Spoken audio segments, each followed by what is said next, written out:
The methods that are being transmitted to you, this is a bit like I'm just giving you the raw material.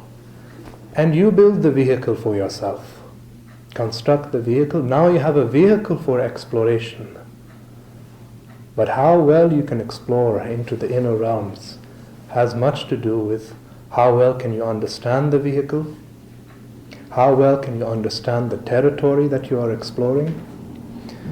This is what is a tremendous advantage of having the guidance of a guru, because he can explain to you, okay, what is the mechanism of the vehicle? What is the territory that you are exploring? What are the different obstacles that you are bound to experience along the way? He can say, okay, be careful. Here's the ditch. Avoid this area. Or if you go in this direction, you might be eaten by the tigers and the lions. And the human mechanism, if you think about it, is of enormous complexity. It's not just all the different areas of the mind which are interconnected. All the different areas of the body are interconnected.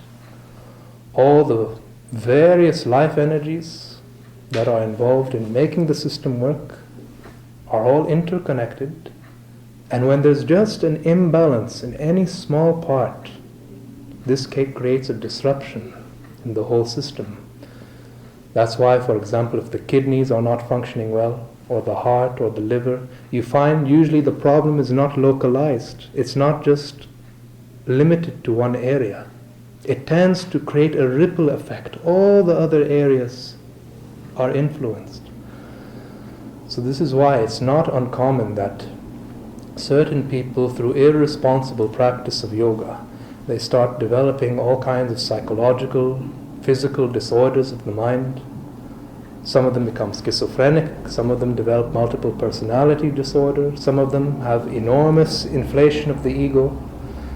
Because suppose you experience certain things within you, which very rarely enter into human experience, and you're proud about it, giving you the feeling of being special, superior to others. Inflation of the ego is one of the greatest obstacles. I don't know if some of you have heard of something called Kundalini syndrome. Whenever you have time, you can just research it. Certain psychological disorders that in the United States that have happened from the irresponsible practice of what's called Kundalini yoga. A type of yoga which focuses on transforming the life energies of the system.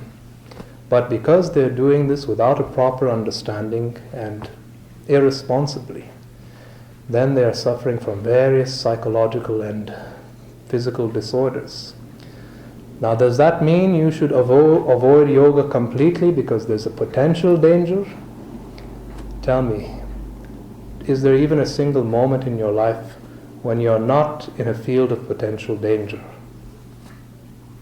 Just walking, if you're not really wakeful and alert, you might just miss the next step, fall over, crack your skull.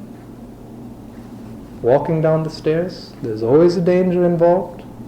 Crossing down the street, if you're not cautious and alert, of course there's a danger involved.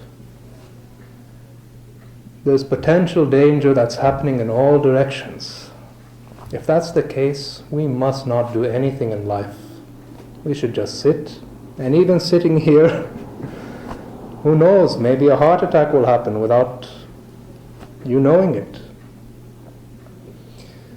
No, but if you do certain things with a certain amount of cautiousness, awareness, the better your understanding of the mechanisms involved, now you can travel down the path safely, more carefully, and it won't be a danger to your well-being.